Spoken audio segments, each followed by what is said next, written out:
Greetings. Welcome to Eight Questions with. I'm your host, Patrick. And happy Labor Day week, right? Uh, this is the only show this week. We had one scheduled for yesterday. Unfortunately, our guest could not make it, so I had planned on only doing two shows this week anyway.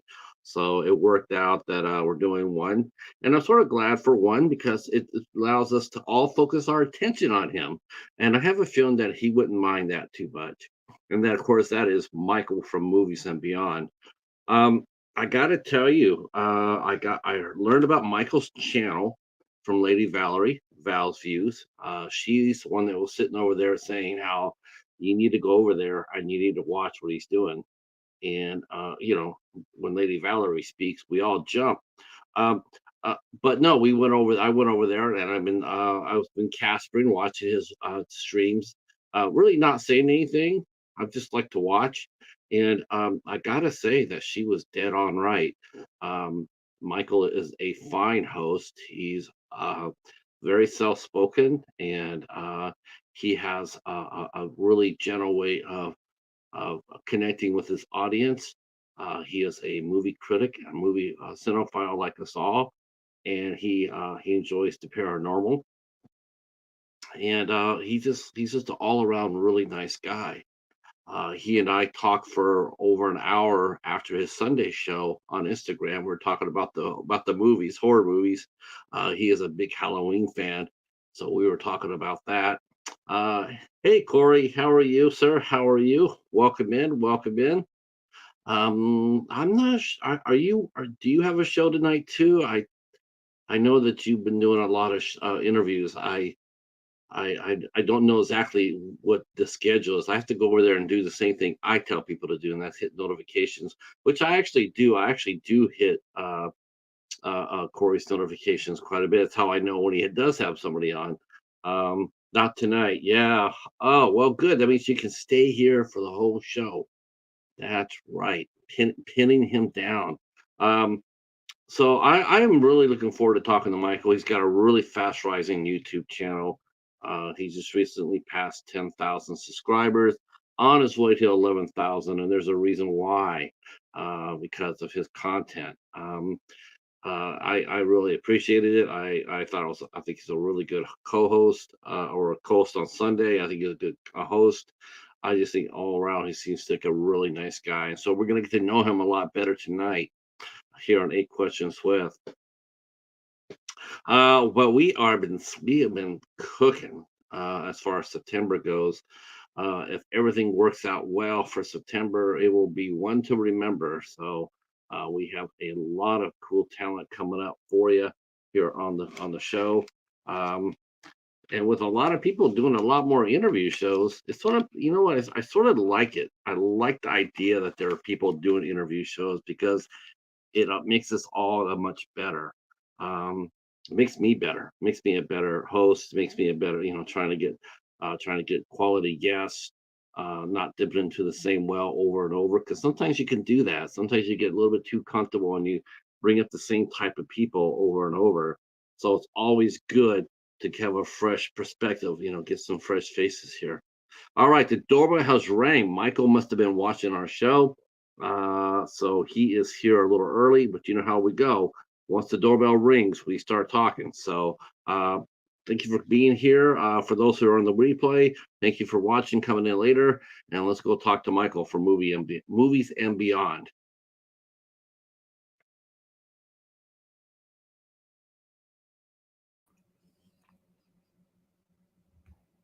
Ta-da! Hey, what's going on, man? Oh, how you doing, young man? Oh, not bad. How about yourself? Good, good. I was just was got ready to break out the calendar and because we got one show put on the books today, and I was hoping that it would, and it did. So I'm really happy. And we will be talking to Bai Ling on September 28th. Oh, Uh, awesome. yeah, that is pretty cool. Of course, she's a fine actress. She really is. I know that she has a reputation of being sort of kooky and weird, but that doesn't interfere with her acting, and she's a really good actress. I've been impressed with everything I've seen of her. Of course, some of her biggest roles were a movie she did with Richard Gere called Red Corner, which Mhm. was her debut. And we also, of course, we all know her from The Crow. But she is going to be starring in a brand new movie called Down Below. That is our friend Spider Dabrowski is this screenwriter and film director. It's his first feature film release. And so we're going to be talking to Bai Ling and Spider and his leading lady of the movie, Alexis Knapp. She'll be here as well on the 28th of September. Um, you It's cool. interview people once in a while, don't you? I mean, not really. I mean, I guess I've had a few people on and we've, talked about, upcoming projects. We do a lot with, well, I do a lot with fan film creators, things like that. But usually it's not so much of an interview, it's more of a watch along. They will come and we will watch their film on my channel. And then, they'll talk through it with, me and the people in the live chat. And it's a good time. But as far as like one on one sit down interviews, not so much. I don't really do that too much. We have some a chat that's going to be starting to come in here. We are a tiny bit early, so people will be coming in more about 8 o'clock or so. But that's Sure. all right because everybody knows that once the doorbell rings, we go. Um, let's see, Corey is here from Movies and Music, and of course Jerry Wilson is here. Thank you for coming in, Jerry. I appreciate it. Corey mentions love the Jason and Michael mask. Of Thank course. you. Yeah. You know what? I love those two masks too. I love the Halloween, and of course, Jason's iconic. Yeah. Leatherface is iconic. Um, the only mask that because I don't know. I guess over the years I've just come out. I just am not as much as a fan as I used to be of this franchise. Mhm. And I know people are gonna say that's not very nice or whatnot, but hey, Lady Valerie, how are you? How are you? The one mask that gets me is because when you think about Freddy and Jason and Michael, they're all one entity. They're just them. It's them. Right. It's not anybody else. The one I probably have a problem with is probably Ghostface because everybody talks about Ghostface. Ghostface is not a killer. It's not like one entity. It's several entities. It's anybody just putting on the mask, and I don't know why, but I just find that to be, I don't know. I just don't. I'm not connected to it as much as I am for Halloween Right. or Friday or, I'm just like when I see those guys coming, I know what I'm getting. And with the ghost face, it could be. I guess it could be well anybody that's related to Sydney. That's one thing you'll know right away. It's always going to be connected to Sydney. So I've felt the same way you did. And I really sat down one night and I was really thinking about why do I feel this way? Why is this slasher not linking with me like the rest of them do? And here's what I came, in my own twisted mind. Here's how I work that out for myself. What Scream is, and I'm not telling anybody anything new, is it just flips everything, right? You look at, well, Friday the 13th, you look at Halloween, you look at Nightmare. What is the one constant in those movies? It's Jason, it's Freddy, it's Michael. Well, with Scream, what is the one constant in those movies? It's the survivors. They go on to the next movie and they go on to the next movie, but it's a different ghost face every single time.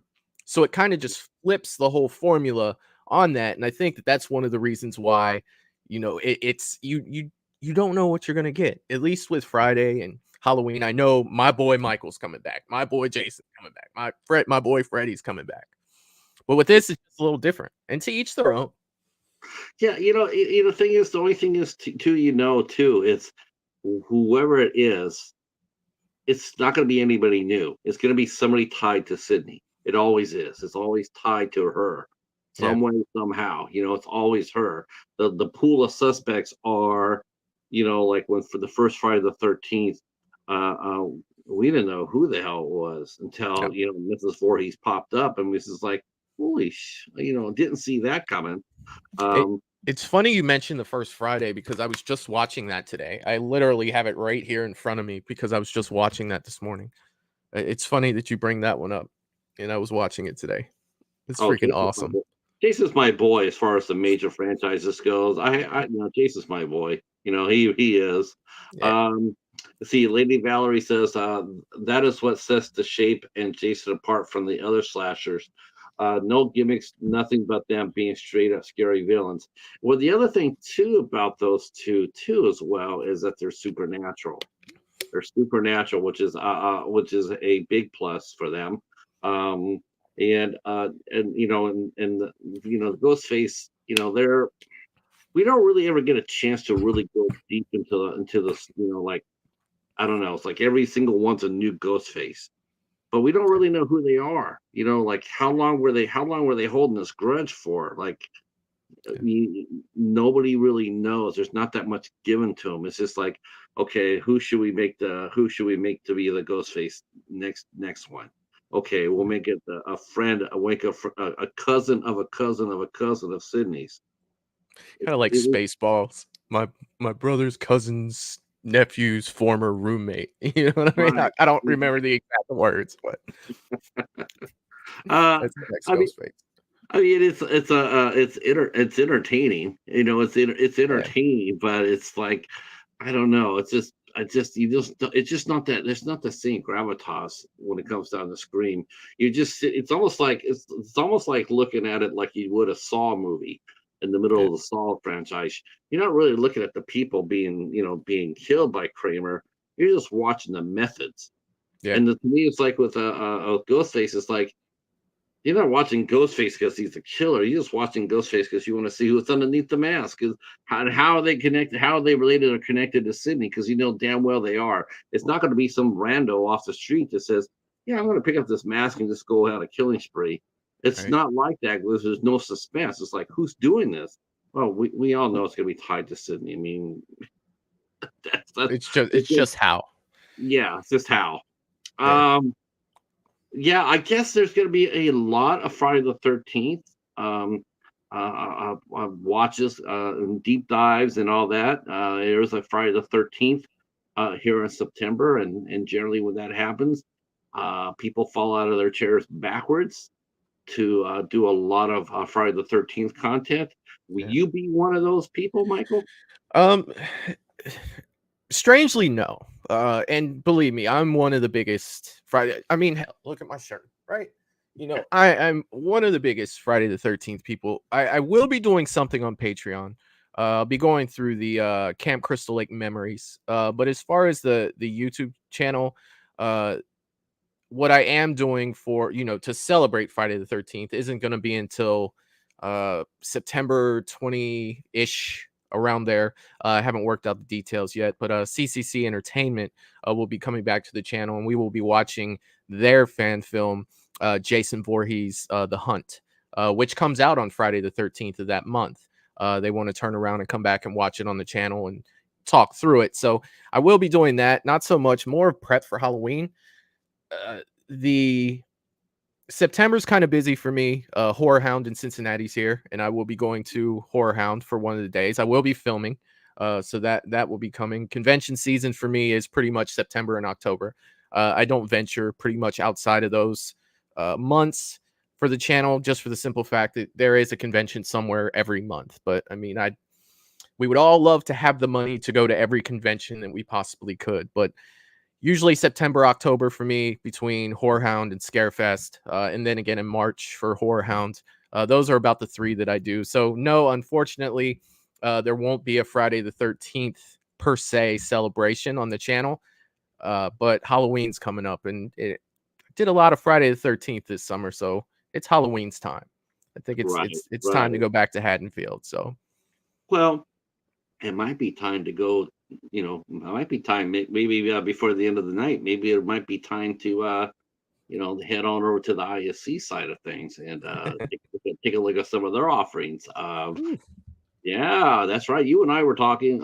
You were doing a tier last Sunday, and I yeah, missed the first movie you poked out. And I'm sitting there watching it, and I'm like, "Isn't that In a Violent Nature?" I missed that, and it yeah, was like you posted that out, and then you're like. Yeah, that one's sort of like, "Ugh," I'm like, "Oh, man, I didn't get a chance to say anything." Yeah. Um, but I'm a big ISC, Midnight Slappy, and, yeah, I said Slappy. I'm a big Slappy, so I watch a lot of ISC films. Are you mostly are you more, would you say more of a mainstream horror guy, like, you like all the big franchises? Or do you venture out into the independent side of things with the fan films, Uh, once in a while? so yeah, I mean I do a lot with the fan films. But especially every other Friday, we do horror shorts on the channel. So every other Friday, it alternates with Paranormal Friday for us. And what we do is I have a person that takes care of that for me. She goes through and picks out. Shout out to Michelle for that. She picks out the horror shorts for us. So I go in having not seen them. What we do is we show them on the channel, on the live stream. We go through and we watch those. And I haven't seen them before either. And I think that that's one of the fun parts about it. I'm watching it for the first time with the people, in the live stream. And she's very good at picking those out. And we go through and we watch those. So I see a lot of the short independent movies that way. Also, a lot of the fan films that we do watch, a lot of times the creators will come as well. We'll talk, they'll talk about their movie. We'll usually end up watching their movie. And I've had quite a few come on, wanting, or and even some, wanting to come on and reaching out to me like, hey, I'd love to show my film on your channel. I'd love to come on and talk about it. And that works both ways. It's me introducing the people in my live chat to something they haven't seen before. And it also gives these creators promotion for their upcoming projects and the projects that they have out. So it's definitely a good time. As Um, far as things like in a violent nature, it's not that I didn't like it. It's just I was a little disappointed in it, if that makes sense. yeah, I think the focusing, the marketing focused on the movie, Yeah, it sort of highlighted the lack of a story. It was all yeah, about the kills, and it was like, I mean, I'm an IFC guy, but I'm telling you now, I mean, I'm not afraid to sit there and say, yeah, when you bobble, you bobble. And yeah, I felt like that. I felt that way with that movie too. They were emphasizing, they wanted to outdo Terrifier.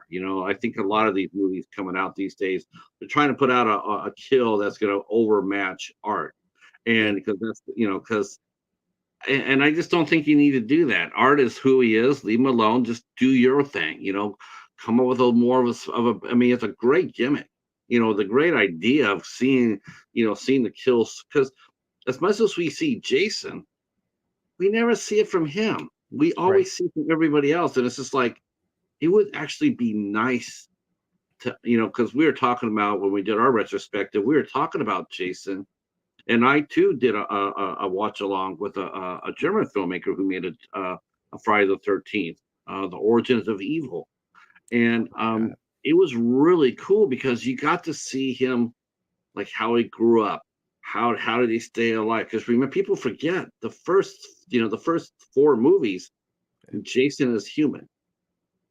Jason is absolutely human. He's not sub. People He's like to debate it, but I agree with you, Patrick, 100%. He dies. He dies. He gets out there and he dies, and they bring him back. Yeah, But to me, what's really interesting is thinking about him, because Jason, people see him, he just see him as just a guy who follows everybody and kills them all. But once you take a good damn look at the movie, the first four anyway, Jason is it's a very interesting character to study, yeah, because he's human, and he's and how does he survive? How does he eat? Where does he get his food? Where does he get his clothes? He obviously knows how to read. He knows how to read. He knows how to read a map. He's also been, out of the woods more than once. We see all those in the first four movies. If you're looking at it, um, if you're not just looking for the kills, if you really take a look at Jason Voorhees, he's not dumb at all. He's extremely smart, yeah. because considering his upbringing. And I think those movies do a good job at presenting that. I Um, think there's a lot more to unpack with that character too that they didn't really dive into. If you just really sit there and think about what he's been through and where he's at and where he's staying. There's a whole mental thing there. I mean, really think about it. He was at camp as a kid. He was treated horribly. That's for a kid, that's terrible. He drowned, saw Yeah. his mother beheaded, and he's in a place where he's hell bent on revenge in a place that was horrible to him. So, I mean, when you really think about what that could really do to somebody's head and somebody who, like you said, grew up somewhere because he's been on his own since he was a boy. You can only imagine the things going through his head. He hears his mom's voice, all of that stuff, man. Like there's some underlying issues that I really don't think it's funny that I say underlying issues with Jason Voorhees, but I just think that there's way more going on to that character that I'm kind of hoping in the future they explore with Friday the 13th, because Friday's going to have to change a little bit to keep up with modern stuff. Yeah, I think they need to stay right in their strength, and that is, you know, make Jason, like make Jason, even though he's supposed to be supernatural now, but if you give me human characteristics, I think Yeah. see that's what to me that's what really grounds a good horror. If a character is grounded in reality, like if you did run across them, like, okay, you have a chance. Yeah. It's to me what's it's very boring to have a supernatural killer where he's invincible. Mhm. You'll lose me real quick. He has to show some sort of weakness, whether it be, however they want to do it, however they want to make it happen, where he has a weakness that they can't be stopped, then the movie becomes a lot more interesting for me because then it's suspenseful.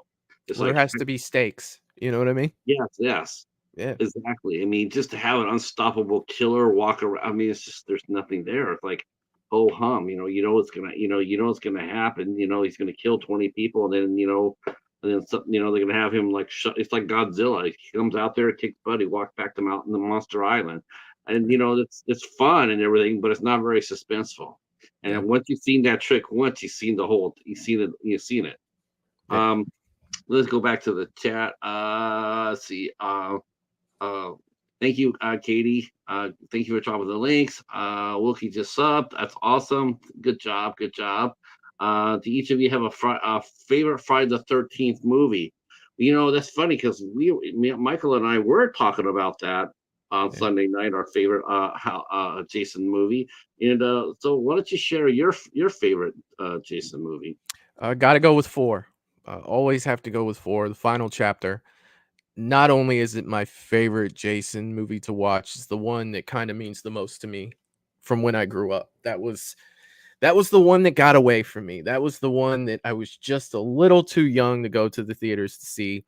The first one I was able to go see with my father was 5, and Jason wasn't in that movie. So 4 to me has always been special. I love the dynamic with having the you have the Jarvis family on one side, then you have the Jason fodder on the other side.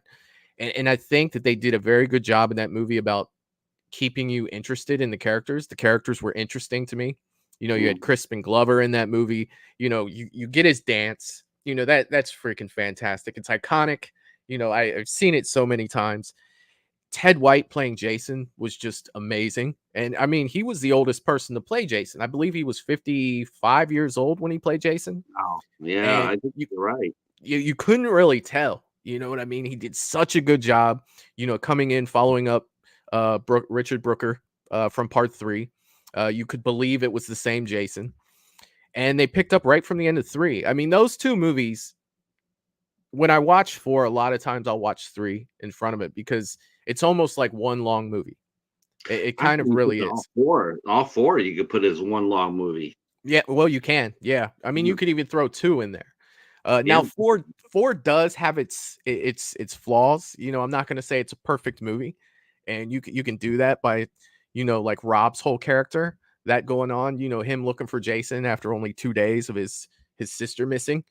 There is that stuff. I'm not saying it's a perfect movie, but it's definitely my favorite to watch for sure. I think what really gets me was the third one. And like what we did, me and Al Ricardo, we did our overview, and I mentioned this to you too. It's like what really blew me away because I hadn't seen it in years. When I was watching it, it's when they showed that Jason killed a pregnant woman. She was pregnant, and he killed her, and her ended her pregnancy.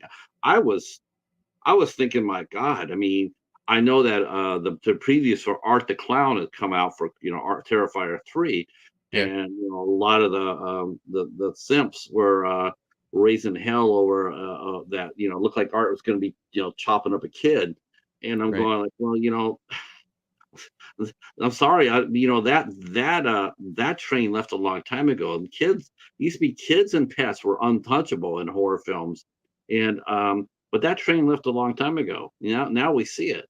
Yeah. Probably the most infamous scene that I can remember with a kid in it, as far as turning into like a killer or whatnot, was the Dawn of the Dead remake. I remember sitting Okay. there. They ran the first 10 minutes of the movie, the preview, and I remember seeing her sitting there in the first 10 minutes. I'm watching it, and I'm going like, and when they showed her at the end of the hallway, Hmm. man, I mean, I was like, oh, holy shit, it's like, this is gonna be epic. Yeah. Yeah.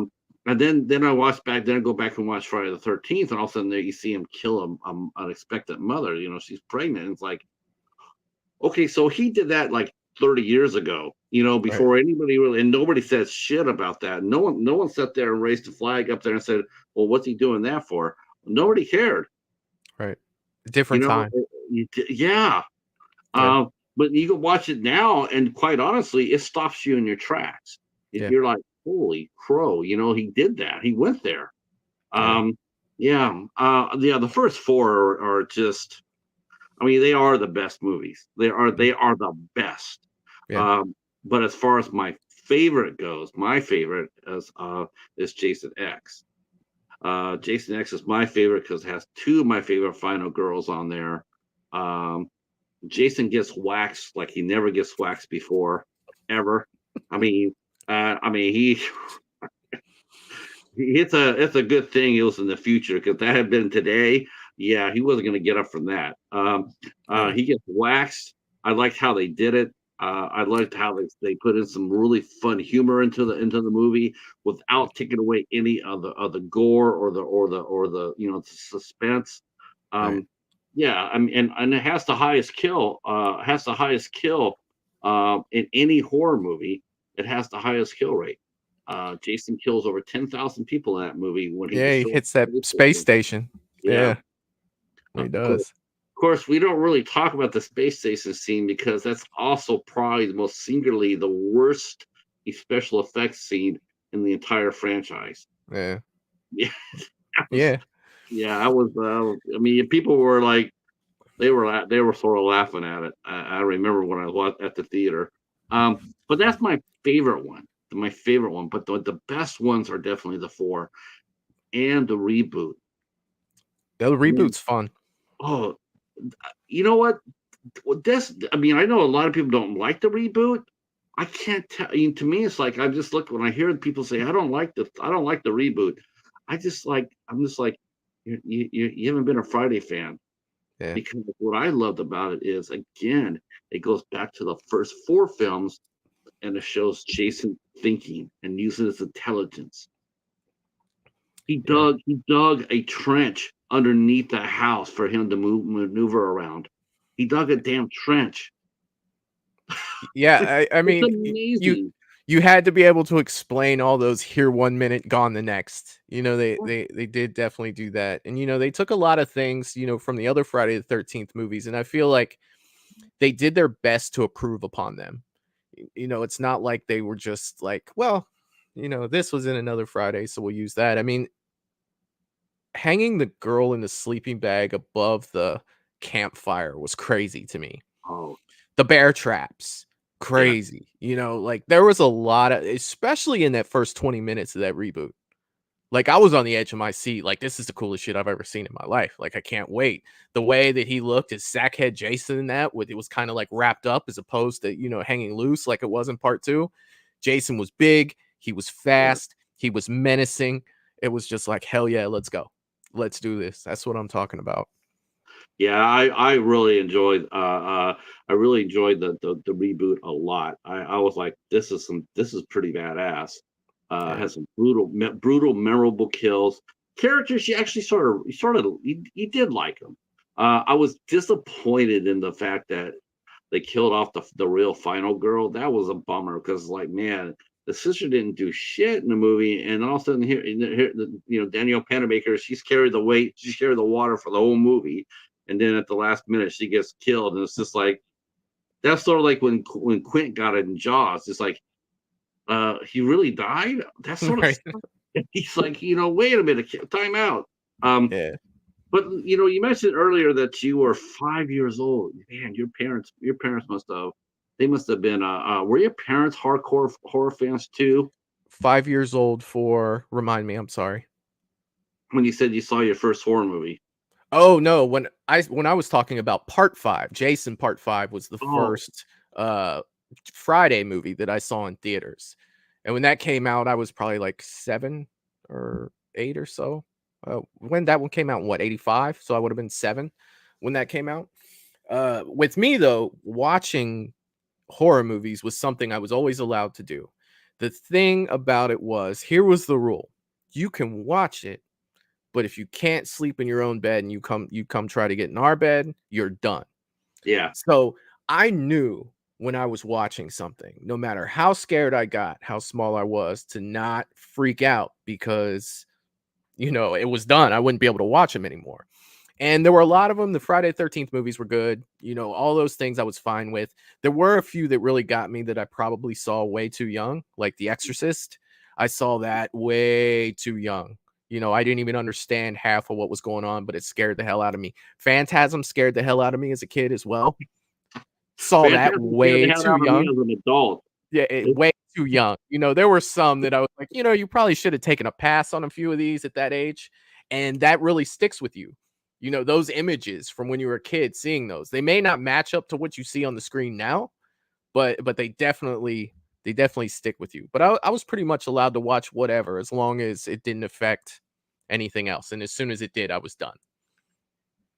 yeah, I found out my limitations too. I found out when I was 19, and I saw I Spit on Your Grave, and that was I my don't like, yeah, limitation.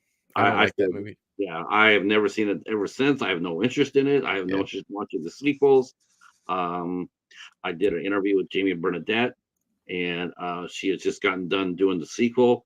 I never asked her a single question about the movie. I had no interest in talking about it at all. It just come out. I talked to her about any all her other movies that she did except for that movie. Uh, yeah, I just no, uh, no interest at all. Now, I Human Centipede, on the other hand, that's a hell of a lot of fun. Uh, that's another one. I think I saw the first one and I was good. it- I was what? good with that. Yeah. I mean, you would watch it again though. You recommend it. Well, to be honest, it's not a movie that I talk about a whole lot. To Wow. be You know what honest. it did? The only thing it did for me, Michael, it just absolutely destroyed Silence of the Lambs. Phew. Just destroyed it to me. I'm just like, I can't look at Hannibal anymore. I'm going like, dude, Hannibal, you're all right, man, but come on, Dr. Leiter over here, he scares the shit out of me. He's weird as hell. It's just like Yeah. freaky, just really freaky. Hello, Steve. How are you? Hi to Lucas Boy. Uh, Michelle's like tossing up the lunch with the human centipede. I know. But at least for the first two, uh, I know the third one's not very good, but the first two, yeah.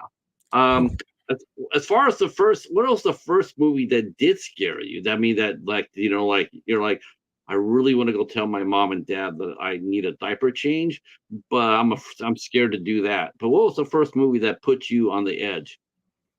The Exorcist. That or Phantasm, whichever one of those I saw first. So It yeah, was I can't tell you which one of them I saw first because it was uh, uh I was younger, but those two definitely scared. And I'll tell you what, there is a scene in Friday 3 that's I remember scaring me as a kid too. Was the scene where the dream sequence at the end where mm, Jason is in the window and she's in the boat and he's looking through and he's kind of like clawing at the freaking glass and runs down the stairs and knocks. I remember being a kid, like, holy shit, this is scary. Like, this Yeah, is different. This is something different than what I've seen for the rest of this movie. This is actually scary. And it did. That did yeah, scare me. yes, But yeah, I would say either Phantasm or The Exorcist the first time seeing those. And the yeah. one thing that I have with Phantasm, the moment that really got me was, and it's a simple moment in the movie. It's where the tall man grabs that coffin by himself and throws it in the back of the hearse all by himself. Like, for some reason, as a kid, that scared the living crap out of me. I don't know why, but I always see it when I think of that movie. I always see how I remember that scene going, to where I watch the movie now. It's just like, well, it really didn't look like I remember it looking. Kind of how your memories, you kind of like add things over the years, but yeah, like those were the two I would say. It's funny. It's like I remember going and watching Alien back in '79. Yeah, I'm that old. So we're watching Alien. We're still watching Aliens to drive-in, and everybody's watching Alien. I'm sitting over to I'm giving the side eye over to the tall man next to the next screen over during Phantasm, and Oh wow. I'm going like, oh my god, that looks hell of a lot scarier than what I'm watching here. And it later proved to be true because I did not see Phantasm until I was 21, and Okay. I saw it on commercial TV with commercials. I'm sitting in the dark, it's edited for TV, man, and by the end of it, all my lights are on in the house. I was like, oh. When he came out there and says, "Boy," I still to this day, it's still one of my very favorite moments in horror is when he comes out there and goes, "Boy," and he grabs him, and that was just absolutely epic. And not very many movies get me that way. I'm Right. not sure because I've gotten older, or I'd like to think not because I still am disturbed by movies. Hmm. I still find myself like I've been talking about this movie all year long, and I talked to you a little bit about it too, and that's The Coffee Table. Hmm. That movie had me like when I was watching a screener. Yeah. I'm not bullshitting. That movie had me heading to the bathroom. Man, I was like, this is some crazy shit. And the Yeah. thing that it is though, is I'm sitting there going like, this is the best movie I've seen this year. Oh wow. Yeah, it's one of those movies where it's amazing. I'm just not sure if you can watch it more than once, unless you bring friends over and Hey, don't I got to count. show you this crazy Yeah, ass movie. Yeah. yeah. And then have you ever done that? Have you ever done that? Have you ever have a secret movie, a movie has a big punch, and then you invite somebody over for the first time, and they're watching it, and you're laying back in the cut, just give them the eye, just waiting for those moments to show up, so they could just like, so you can watch them like, oh my god, and then they Right. turn to you and go like, what did you do? Yeah, yeah. You ever have any of those moments? Definitely, especially when I was younger and, sitting there with someone, like, I want to see how they react. Are they going to react to this the same way that I reacted to it? You know what I mean? And sometimes they do. Sometimes it's disappointing. Like, did you get what just happened? How are you not freaking out right now? Hmm. Yeah. Yeah, I feel sorry for people who I know a lot of people like watching horror, and they'll watch horror, and then they don't get. This is the thing. This is the thing. I feel bad for people who just feed on a steady diet of horror. Hmm. I've talked about this before, and tell me if you agree with this, Michael, because I really like to know what you think. Yeah. I think I think people who feed on a certain genre of movie all the time, like romance or comedy or horror, I think if that's all you watch, Yeah. I think you lose it. I think you lose the magic of it because you lose your capacity to be startled, to be scared, to be shocked. You lose that because that's all you watch. Right. When I hear people talk about, well, it's not, the effects aren't very good and this and it's like, what about the story? What about the premise of the story? Yeah. What about the fact that they gave it a run? I know a lot of people were really bummed out with Spiral. Man, I love Spiral. I thought it was a daring and a work, Yeah. and I wasn't there for the traps. I was there for the story. It worked, Hmm. and then at the end, it threw out a hell of a trap. I was like, damn, that's rocking. Yeah. But I was still, I was still shaken by it. I was still like, It surprised me. Right. I have to have that when I watch a horror. And what are your feelings about that? How would you approach that? Well, let me go back to originally what you were saying. No, like I agree with the way you said this. It was spot on. You have to have. Now, I'm just saying this for me. I'm not saying you all have to, but I feel like you have to have a wide variety of things to watch. You talked about story and stuff. You talked about keeping that factor of, surprising yourself and being able to be scared. I think that if you love a good story and you limit yourself to one genre, you limit yourself to one type of movie, you're missing out on so many different things. I mean, the amount of different movies I watch is ridiculous. Like, you can ask me, what did I watch yesterday? And I could throw three crazy ass movies at you that have nothing to do with each other whatsoever. I mean, Right, hell, I just watched the Hangover trilogy like 3 or 4 days ago. You know what I mean? And it's just right, like I enjoy that escape. That little, like, the Hangover to me is absolutely hilarious. I can't help it. You know what I mean? Whether it's drama, whether it's comedy, whether it's action, like, I'll throw the Expendables on every now and then. Now that's over the sure, top crazy action, you know what I mean? But it kind of gives me that 80s nostalgia action movie that I used to love, coming up watching Rambo, watching Commando, The Predator, like all those different things.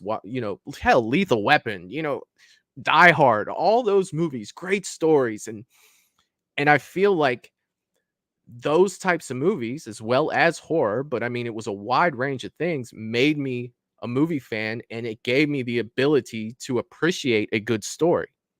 And I think that's why I'm not content with every horror movie that I see, because a lot of people, they'll watch a horror movie and they love horror, and just because it's horror, they'll be like, I loved it. And it's like, that movie right, was right, horrible. That was right. absolutely abysmal. Like, so many people have told me this is a great horror movie. You should watch it. And I sit there and I watch it and I'm like, there's so many holes in this. I could strain spaghetti. Like, this is a horrible story. Like, where is this is great coming from? That all the A lot of times it comes from, I have tunnel vision, it's horror, it didn't suck, it's awesome. You know what I mean? Give me Right. something more. And I don't feel like horror fans should have to suffer either. Look, this is not the 1980s where people look at horror and say, "Oh, it's one step above, a porn movie. Like, it's terrible. Like, you shouldn't be involved in horror." No, horror fans deserve good stories too. Give us something good. Do It's you think not that hard. do you think that's one of the reasons why that you're open to giving indie filmmakers? Because I'm not sure how many episodes of my show you've seen, but Mhm. if you have, there's you'll notice I interview a ton of indie filmmakers, a ton. Yeah. Is that one of the reasons why you have them on your channel to watch their movies with them? Is because you love the idea of watching something fresh? Like I don't know. To me, it's like I'd much rather watch a independent horror filmmaker, you know, do their craft, do their craft, Yeah. like Dane Elkhart did Brightwood last year. Mhm. Absolutely fantastic movie. Um, one of my favorites last year, of course, was Skinnamarink. A terrific movie. Mhm. In fact, if I say Skinamarink like two more times, Jamie Hart will appear. Uh, uh, but I mean, I watch those movies like that. I love that kind of independent spirit. Right. I can dig on that, and I like and it's like I love the fan films too. Mhm. Um, it just worries me that they spend so much money doing them, though. I feel really scared for some of them because some of them will go out there and they'll put themselves in the debt Yeah. and no way of recouping that money, no legal way of That recouping is it. true. And it's just like, man, I love the idea. At least now the studios are sitting there. They're not immediately, giving them a cease and desist. At least that those days all seem to be over with. Well, Halloween, when Miramax, yeah, there was a whole deal with the Halloween fan films that had been up for years that just got pulled within, I guess it was probably roughly 6 months ago. Don't kill me on the time frame there. but a whole bunch of Halloween movies got pulled down that were up for years. Once, Miramax was like, "Hey, we won the rights to Halloween." Now, that's something else. But, as far as what you were saying about, the fan film, let's start there. I love watching the fan films because I want to see someone's uninterrupted vision of what this could be. There's no studio interference. This is whomever makes this movie. This is their true vision of what they want to see in a Halloween film, or if they want to see in a Friday the 13th film, or a Nightmare on Elm Street, or Black Christmas. Wherever you go with that, I get to see your true vision of this film without the studio interference. Like, you should change this for this. You should change this for this. That's why I see them. As far as, them putting themselves in a position, money wise and everything. The good thing about them making those is it gets to go on their resume. Regardless, it's there. Hey, look what I can do with this budget. Imagine what I could do with that budget. So in that aspect, I think that they do very well, especially if the fan film is done very well. And like you said, some of these people, they do crowdfunding to get the money to make these, and it just really depends on how much they get and how much they put into it. And a lot of these look great, and they'll look great on a resume, and they get the attention of people in Hollywood who say, "Hey, look, this guy had $50,000 and he made this, and it looks amazing, and we just spent 10 million on this, and imagine if this guy had a $5 million budget. What would that movie look like?" And what's really weird about that? Hmm. It's really weird because you and I touched about this too when we talked. So we were talking about one of the polarizing Friday the 13th films, and it was a case of that happening where a young director, 22 years old, got Oh yeah, given to the keys of the kingdom and Jason said, Goes to Hell. Yeah, "Yeah, here you go. Go ahead and go ahead and take it for a spin. This is the only thing that we ask of you." And it wasn't very much. I mean, back then, basically it was carte blanche. He could do whatever he wanted, as long as he had a certain amount of kills at the 8-minute mark. That's amazing. That's yeah. I mean, that's amazing that a studio was able to do that. To walk up there and to say, "Here, we trust you. Take it for a ride. Here's your budget. Don't try not to go over it very much." Oh my god, I cannot imagine seeing that today. Yeah. Cannot Yeah. even imagine any I cannot imagine any director today without anything on the background as far as their on their resume being, given a $10 million budget or a $5 million budget. And remember, a $5 million movie, that's called a micro budget movie. Yeah. Room budget, $5 million. Yeah. And they're saying, "Here you go." Nobody does that today. Nobody's going to just trust anybody's vision to do that. And I just think for a lot of these fan film directors, that yes, it's on their resume, but what happens if Paramount did call them, or what happens if New Line did call them?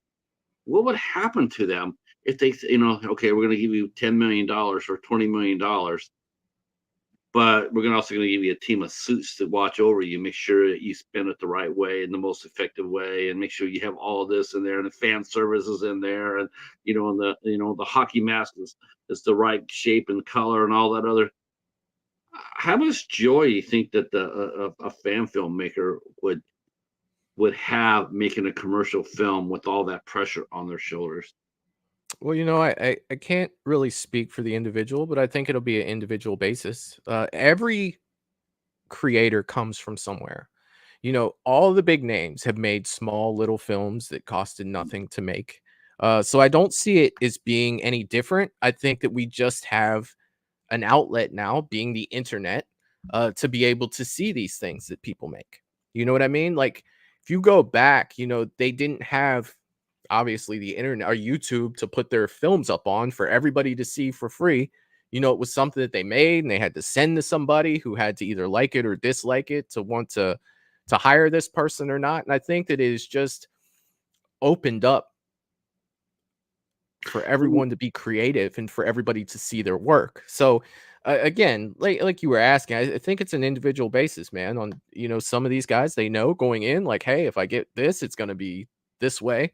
And some of these, some of these people making these fan films, they're not brand new to the movie making process. Some No, of them are, no, but some of them are not.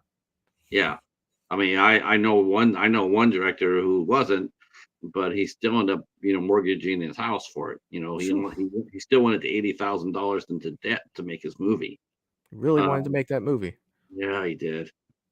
Um, do you? I mean, when you talk to when you talk to your independent, when you talk to the people you have on your show, Yeah. um, do they ever ask you for what you think? Have you ever had filmmakers ask you for your advice on either the plot of the film, the casting of the film? Do they? Because you do that. You run a lot of you show a lot of short films, and you're a champion for the indie filmmaker.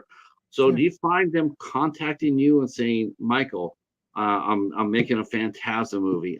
I wish they would. I'm making Me a too. fantastic. I'm making a Phantasm movie. What's your opinion of it? What should I be? What would you want to see in a Phantasm movie? Do you get that kind of questions? Because I pointed out before you got here, um, your channel is growing. Your voice is growing. People are recognizing you, as someone to listen to, someone to respect. I have Uh, no idea why. I don't get it. Like, I'm just some guy in Ohio with a microphone. It still trips me out. I still can't explain it. As far as your question with that, not so much. Like, they don't ask my opinion on how they should, what I would want to see. So much more so, the conversations I do have with some of the creators is, hey, I'm thinking about doing this. Think that would be cool? And it's like, yeah, of course it would be. It'd be awesome. Not so much as far as, the content or anything like that. At least not yet, anyway. None of them had asked me, my opinion, what would you like to see in this or what would you like to see in that? No. No, they have not. Now, how do you handle when you do watch a film? Because because this has happened to me, Yeah. and it'll happen to any interviewer. Um, but how do you handle when you do watch a fan film that ain't your cup of tea, and you got the director coming toward you asking you, so what did you think? How do you handle that? Uh it's tricky. Yeah. But here's the thing, and I always remember this. I always remember they they freaking went out of their way to make a movie, right? And I used Eric from the Bearded Entertainment and I used to always talk about, well, they made a movie and I have not. So how could I sit there and, criticize what they've done? Now, as far as, my opinion on, whether I agreed with the direction that they went, I'm always lighthearted and I'm always very honest, but at the same time, I'm not malicious when I don't like something. You know what I mean? It's like I might not have gone in that direction, but I can see what you were doing there. That's my way of saying I may have done it a little different, but it's still constructive. Like I don't like being negative. Just because I don't agree with the direction that a movie went or I didn't like something in a movie, that doesn't mean that everybody else watching it feels the same way. And one of the things that I always promote on my channel to let people know you like what you like. Maybe that wasn't my cup of tea, but there's nothing wrong with you liking that. And I think that applies to that as well. This was your vision. I respect the hell out of you for putting your vision out there and what you wanted to see. That's freaking awesome. But at the same time, I may have done it a little different. But hey, man, you like what you like. I'm gonna go to the chat real quick because it's been Sure. popping here. And let's see here. Wayne Turner's in the house. Thanks for coming in, Wayne. I've seen you in other streams. Always glad to see you. Oh, yeah. Let's see. Civil Bore and Boring Writer Let Me Down. By watching too many genres. By watching so many genres, I think my standards are properly way too high now for movies. I can be very critical. Jamie Hart mentioned the movies cost too much. I agree with that. I also think a lot of those budgets are inflated on purpose. Shoot, I don't look at believe it. Disney. Yeah, Look what they're spending on Star Wars, on that Acolyte show that they just did, 180 million, 8 episodes, I think 180 million.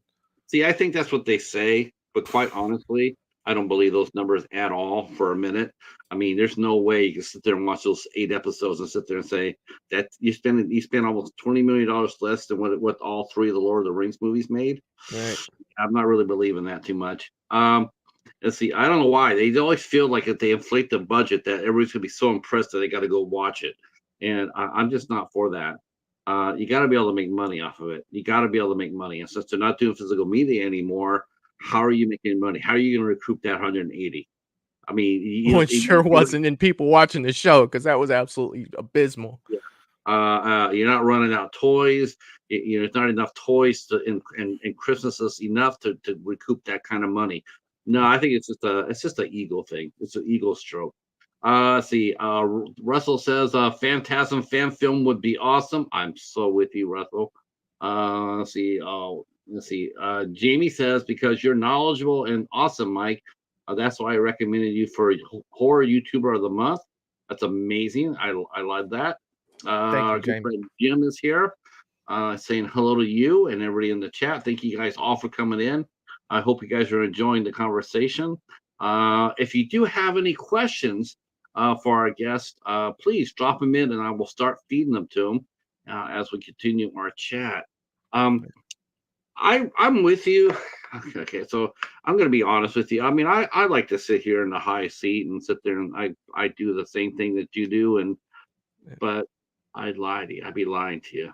Um, I've seen some movies that are just so awful. There's just directors I watch, and I'm just like, there's just no way these guys should ever be allowed on the film set. I mean, it really shouldn't. Mm, I wouldn't trust them to film in a phone booth. I just wouldn't. Um, and and I mean, I'm not going to go out there and like savagely attack and like okay, maybe Dustin Ferguson, but I mean, as far as other than that, but I mean, sometimes though, especially so when I talk about a movie, when I talk about reviewing a movie and doing a film review, the one thing I really ask myself, the one rule I always have when I reviewed a movie or give a recommendation to a movie is, would I buy that movie myself? mhm. If I'm not buying that movie, if I'm not going out there and spending my coin or finding myself doing that, then I'm not going to sit there and recommend it. I'm not going to sit there and say, yeah, I think you should buy this movie when behind the scenes here, I'm going like, yeah, this is some dog shit. But I'm Yeah. still going to tell people to buy it. I'm not, I just think that's disingenuous. And it's like, I don't want to be one of those people because I know Right. there's a lot of, and I don't want to be the critic either that turns around and, though I have to admit, I found myself in that situation this week because I actually got to see a recent release, and I rarely get that to happen. But I did watch Borderlands. I got to see Borderlands. Someone put it on the tube, and I watched it. Oh, nice. I gotta tell you, I loved it. I thought it was absolutely perfect. I mean, it's a popcorn movie. You're I mean, not the perfect. only person I've heard say that, to be It honest. is a lot of fun. Kevin Hart was amazing in the movie. If you think you've seen Kevin Hart in act, because I've always sort of equate to him sort of, and this may be sort of wrong, but I sort of equate him sort of like a black Jack Black. Okay. They both are really loud and really animated and over the top and outrageous. I liked him in Jumanji, I did believe it or too. not. Like, I I liked him like in Jumanji. I liked him in that, and I really liked him in Borderlands. I thought he stole the movie for me. Oh, yeah. I thought his performance was really good. I had no problem at all watching that movie. I couldn't understand, other than I will say this that people talk about a movie being too long. I do think the movie could have used an extra 20 minutes to explain the backstory a little bit better. Oh, But wow. they fitted it in an hour and a half, and I think, yeah, I think you could have. I think especially if you're doing an origin film, I think it would have been okay to put an extra 20 minutes on the end of it because it happens so fast. And you're going like, how does she go from point A to point B, point C without anybody telling us how we got to point B? Um, Now that movie was based off of a video game, if I'm not mistaken, right? yeah, I've Okay. I've never never seen played the game, so I don't know, right. I with that just one. didn't understand the pure just it's the worst thing ever, and I'm like, wait till you see The Crow. and I haven't even seen it.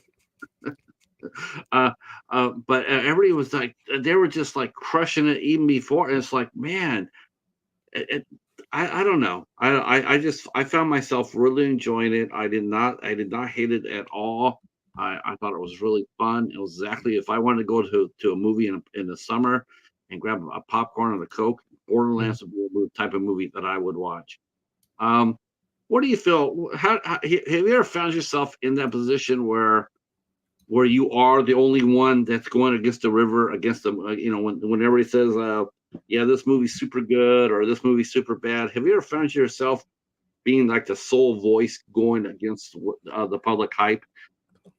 All the time, Patrick. That's I live my life in that that little realm of area that you're talking about. I seem to have a different opinion from a lot of people on a lot of different things, when it comes to movies. And I talked a little bit about that before when I was talking about, hey, people are saying this is a great horror movie, and that they absolutely loved it. And I sit there and I watch it, and I'm just like, why? Like, why is this good to you? Like, why is this?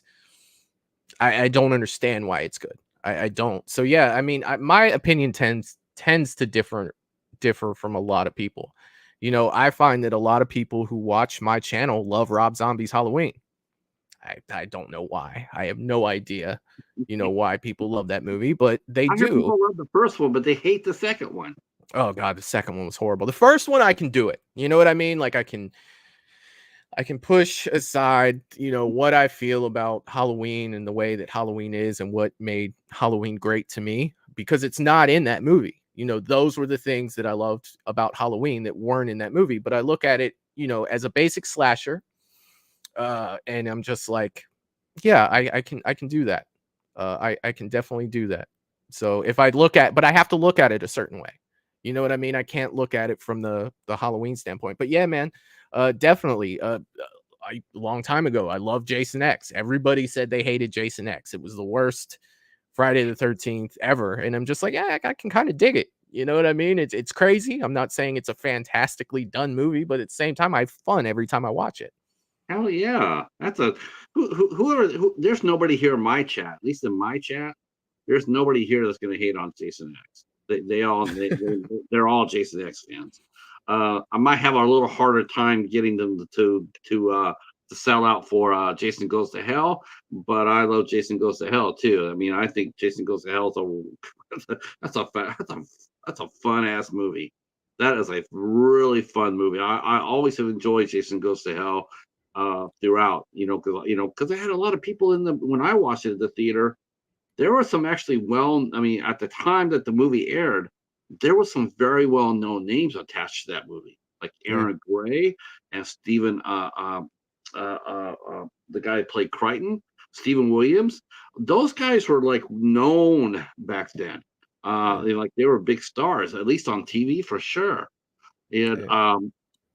but yeah, I mean, the only movie for me, the one I just can't, and I try and I just can't do it, is as Jason Takes Manhattan. That's the one that loses me all the time. I just like Yeah, I yeah, I love Jason, but hey, even Superman has was weak to kryptonite. yeah. It's Um, Jason Goes to Manhattan is my Halloween 5. All right, like it's just like, oh god, like why did we do this?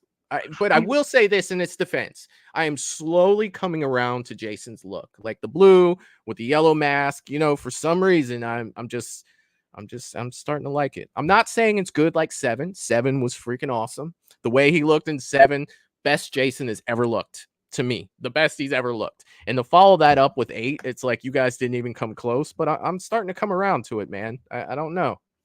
Give me another 5 years, I might say it's top couple looks of Yeah, Jason. it's like it's like everybody in every franchise. It feels like it has that one movie where it just stumbles and trips. Yeah, It in every franchise, and of course, some franchises, man, it's sort of like a death now.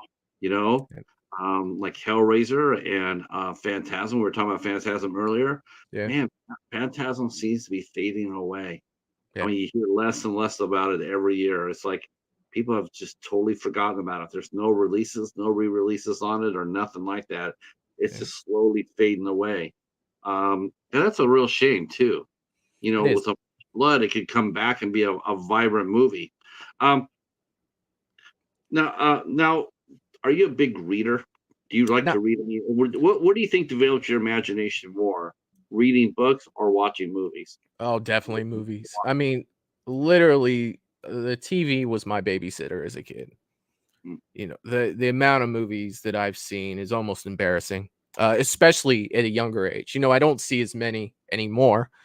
And when I went away to the military, I was in the army. That's kind of where me watching movies slowed down a lot. There's a time frame between 99 and 2003 where it's hit and miss on whether I saw something. For the simple fact I was either deployed or we just didn't have the time to watch movies, like I did, previously. But yeah, I would definitely say, movies and TV as a kid. I remember spending a lot of time sitting there watching them. Well, thank you for your service. And what was your job in the army? What did you Uh, do? so I was a heavy equipment operator in a combat engineer battalion. It was a blast, man. I enjoyed it. I mean, you built bridges for across rivers. I didn't do so much with bridges, more of roads, and we used to blast through mountains to build roads and stuff Nice. like that. Yeah, a lot of Nice. drilling and blasting, and a lot of uh, excavating, and a lot of paving, and all of that stuff. Now, did you get deployed? Where did you get deployed at? I was lucky enough. All of my deployments were for um, they were non-combat deployments. There just wasn't any combat when I was there. We weren't fighting anybody. So I was lucky enough that all of my deployments were to help somebody else. Oh, So I, a lot of people, they go into the military, to pick up a rifle. I went into the military and was able to help people. And I yeah. will never forget that. I was very lucky when it comes to that. We're always ready. We're always ready, to pick up that rifle and go. But fortunately enough for me, all of my deployments were, hey, we're going to build a road for this village that doesn't have a road, and we're going to go ahead and build one for them. And so it became more of, the military for me was, yes, we were trained to fight, and yes, we trained to fight all the time, but I spent my time being deployed helping people, and I'll always be grateful for that. That must make your sleeping at night a lot more comfortable. Well, I mean, I just I don't sleep too well. I am an insomniac, but yeah, Oh, you too? it's definitely it's definitely when looking back at my life, once I do that one day and say, "Hey, what are things that you're most proud of?" That'll definitely be on the list. Some of those deployments will definitely be on the list for sure. Everybody is saying thank you for your service. Yeah, you guys are rocking it tonight. Thank you so much. The chat is popping tonight. Yeah, they're awesome, all of Yeah, them. that's awesome. Yeah, I mean, Michelle mentioned that when she joined, 9/11 happened. Yeah, 9/11 is just right around the corner, isn't it? I was on a Um, plane when 9/11 happened.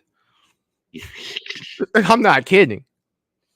I was actually getting ready to go to work and my wife and I were getting ready to go to work, and she says, "Look at this." I come in and I look at it and I'm like, that doesn't look good. That looks sort of like shady." And then the second plane came in and we're like, "Oh, that's definitely shady." Uh, We we had just flew back from Alaska. So when I say I was on a plane when that happened, it's not exactly true. We had just flown back from Alaska. We got back to the barracks, on a on a 2.5 ton truck, and I walked upstairs because I was exhausted because we had flown, pretty much. It was Hawaii time, so Hawaii was 6 hours behind New York time. So we got back. It was like 5 o'clock in the morning, 4 o'clock in the morning.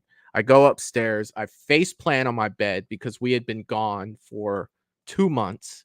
And I literally just face plant on my bed. And someone comes banging on my door. I don't know how many minutes later, or was it an hour? I have no idea, saying you need to get downstairs and get in formation. New York has just been attacked. And I'm like, yeah, right. Because that was unheard of then. You know what I mean? At that point in time, you're like, there's no way that's happening. I was like, okay, slammed the door on the guy's face and went back to my bed. 10 minutes later banging like, I'm serious, you need to get downstairs. Yeah, man. And we had just got back from the airport and we were flying from Alaska to Honolulu when that Man. happened. Yeah, I was people are in the chat saying thank you still. Michelle says it doesn't seem it definitely didn't seem real, still doesn't. Yeah. Uh and Wayne saying thank you for your service from one of your close allies, Australia. That's right. We're giving you submarines real soon, Wayne. Let's see, let's see, yeah, still doesn't seem real. Jamie says Hawaii rules. Visiting Pearl Harbor was humbling.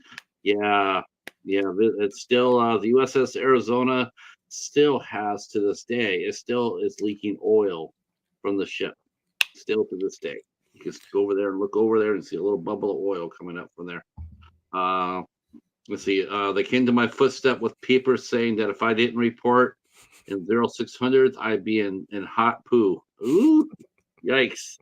Yeah, yeah, I guess that would have happened. I must admit, I mean, once that hit and your guys must have been looking at each other going like, did you feel like right then and there that you would be going to war? No, I didn't. Honestly, I felt like, why am I down here? Like you have to. I was a 20, very young 20-year-old, ignorant, uh, kid at that time, and I'm just like, oh my god, like why am I down here? Like they told us what happened. Went upstairs, watched it on TV a couple times. You're like, wow, man, like that's we're gonna have to do something. We're definitely gonna have to do something. But it really didn't dawn on me that we were going to do that at that time. It just didn't. It just didn't at the time. It probably took a while for it to sink in to say, "Oh, wow," like we're going to have to go. And when it did, was a couple weeks later. They're like, "Okay, we need you guys to fill out your wills. We need you guys to be in here. We're going to start practicing for deployment." And it's just like, well, all right, let's go. But we ended up being more of guard this, guard that, which was I almost rather go to war because that was horrible. Just kidding, everyone. Just kidding. Boring, But it's so boring. So boring. We ended up barricading Tripler Hospital in Hawaii and having to stand guard, and it was just it was horrible. It was absolutely horrible.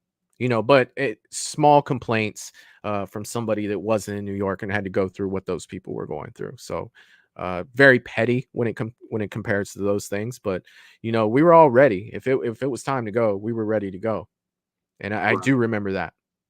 right. Insomnia, was that a fallout of your military service? I I have mean, no idea. I have you no just idea why I don't sleep, all man. of a sudden you just can't so what do you do when you how do you battle your insomnia? I Uh, watch do you, movies, man, and do you watch I come on Movies and Beyond and talk about what I saw at 3 o'clock in the morning and how crazy it was. Well, I was wondering, because the other great love the other great love or passion in your life is the paranormal. Yep. You are a big believer in the paranormal, and I had asked you before we went on. I said, would you mind showing some of your tools of the trade? Yeah. As far as that goes, like your equipment that you go on your investigations. And then you said, well, I don't really have any very much. I don't have any equipment. I've only been on a couple of investigations. So what drew you to that? I mean, what drew you to the paranormal? Half the people in the live chat drew me to that. I did not want to do this, and I'm going to tell you the story. All right, look. Tell us the Here's the story. thing. I have no equipment. All right. You say I don't really. No, I have no equipment. I didn't want to do this. And the people in the live chat, they have me doing this. So here's how it all went down. We're talking one night and they're saying, "Hey, we should watch some paranormal videos." And I'm like, "Oh, that'll freak me out. You guys probably like to see me get freaked out." And because that stuff, look, Patrick, that stuff scares the shit out of me. I'm not even gonna lie to you. Sure. I'm not going to It lie to you does. about it either. It It does scares the me hell out of too. me. Hmm. So we go ahead and we start watching these paranormal videos. And I am by no means, and we watch these paranormal videos, and I am by no means, I can debunk nothing. I don't know how some of these people fake some of these videos. I have no idea. Everything that's on there to me could possibly be real because here's the thing with that is you have a lot of people that are, watching these, and you have the total non-believers, and then you have the true believers that are like, I'm gonna believe everything I see. And then you have the people in the middle. That's what I found doing this show. Now, no matter what you see on that screen, you're going to have people be like, that was crazy or fake. That was fake, no matter Right. what. And you try to look at them and you're like, okay, well, how would you fake this? How would you do this, this, and this? And it becomes a conversation with the live chat, and it's so much fun. But as far as investigations, I've been on 3 investigations in my life. 2 of them were before I was even on a YouTube channel. Okay. But I'm not going to go into too much detail about the one I did with the YouTube channel because we're still going to talk about that on the channel. We haven't done that yet. We went to Waverly Hills Sanatorium in Louisville, Kentucky. It was crazy. There were it was it. What can I say? There were a lot of people there. There was a lot of people there. Yes, there was. But I'm sorry. I'm looking at Val's comment right there. Michelle, see how Michael's blaming us for Waverly happening? You know it was you guys. You know it was you.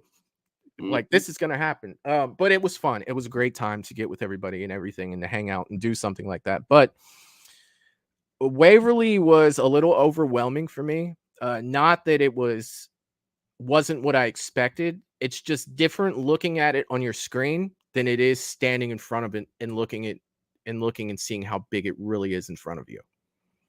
Really, really was awesome in that Did aspect. you, did you when you stood there? Did you hear the noises? No, I just heard people. You know what I mean? Like there are certain things that I see. I don't want to talk too much about it because because I don't want to give it away. Well, I But tell you let's what. just say this. It was a great time. We had a great time with it. We got to see all the places that we wanted to see in there. I will say this, the death tunnel was very long.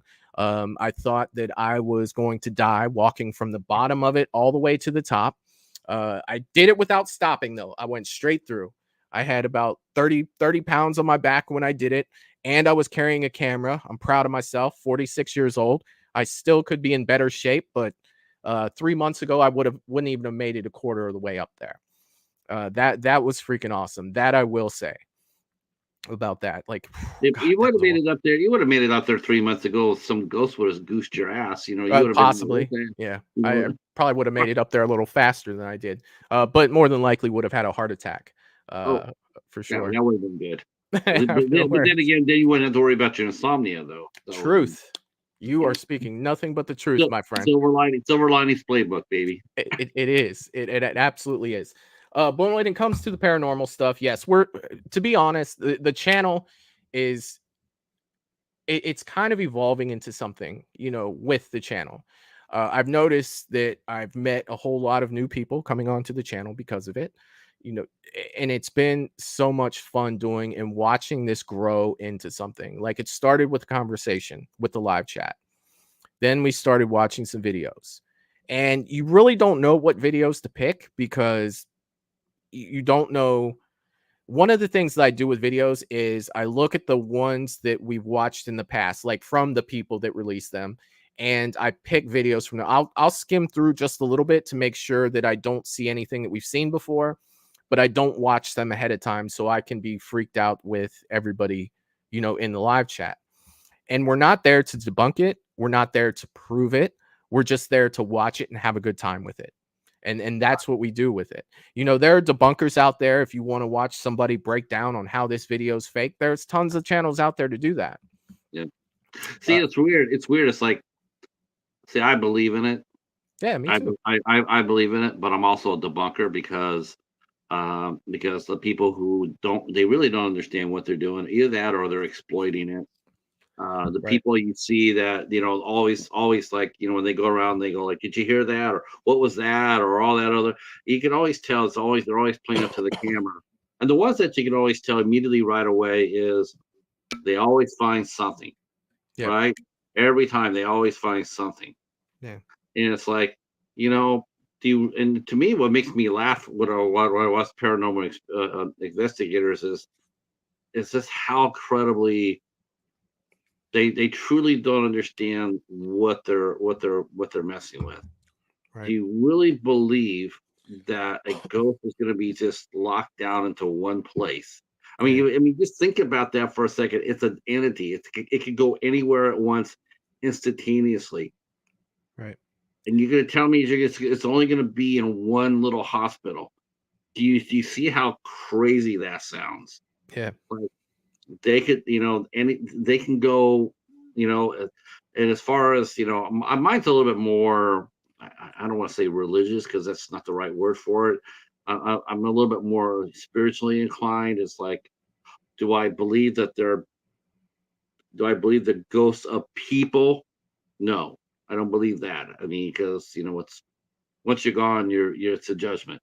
But I do believe that there are entities out there. There are things that go bump in the night, and they're incredibly dangerous. And a lot of people they fool around with it when they shouldn't because they don't really understand. It's like giving a 5-year-old a keys to a Lamborghini and telling them to run the tour, the 24 hours of Le Mans. Yeah. It's not going to happen. He's going to get 10 feet and that's going to be all over with. I find it fascinating. I It's do find it fascinating. I do find it, I've actually interviewed a paranormal person here on the channel, and that's one thing too. Is about a lot of these investigators is they're so defensive. yeah. Even when you're on their side, they're defensive because they're always used to people poking fun at them. But it's like I want like I'm on your side here. I believe what what you say. When we do the videos on Paranormal Friday, I stay away from investigating videos. Okay. We do more of this is a clip from a CC cam that was caught here. Like this was a clip that was caught here, or somebody in their house that picks up their phone. When you get into the big investigations and stuff like that, I'm not saying that a clip or two hasn't made it on the channel, but I tend to stay away from those for the simple fact that you're making this for entertainment and you're probably going to find something almost every time. I think that you have a better chance of being more creeped out if a security camera catches a chair just go flipping through your bedroom Right. more than the you get the night light of people with the intro and everybody turning around and doing their little what was that face Yeah. as a thing's coming on. Dude, I don't care. Like You can that play. doesn't. No. Have you played a drinking game on your channel when you watch those videos when someone says, "What was that?" Do you What was that? drink? No, no, dude, because I'd be belligerent and God only knows what I'd say. You know what I mean? At the amount of times, what was that? And they always have that same look. And even at the beginnings, they always have that turn look like, what was that? And Yeah, that's what you get is the intro. I don't care about that stuff, man. Like I want to just watch creepy videos, have a good time, and if we're gonna hang out and go places, that's even better. Like I'm not gonna sit here and watch all these other channels, or I'm sorry, not channels, but shows where people go in and they be like, I've got this new XP95 300 ghost detector right here, and if this turns red, then that means there's a ghost here. Go ahead and take my word for it, people, because it's science. And if you understand science, you'll know that this will pick up a ghost. Dude, I don't care about that stuff.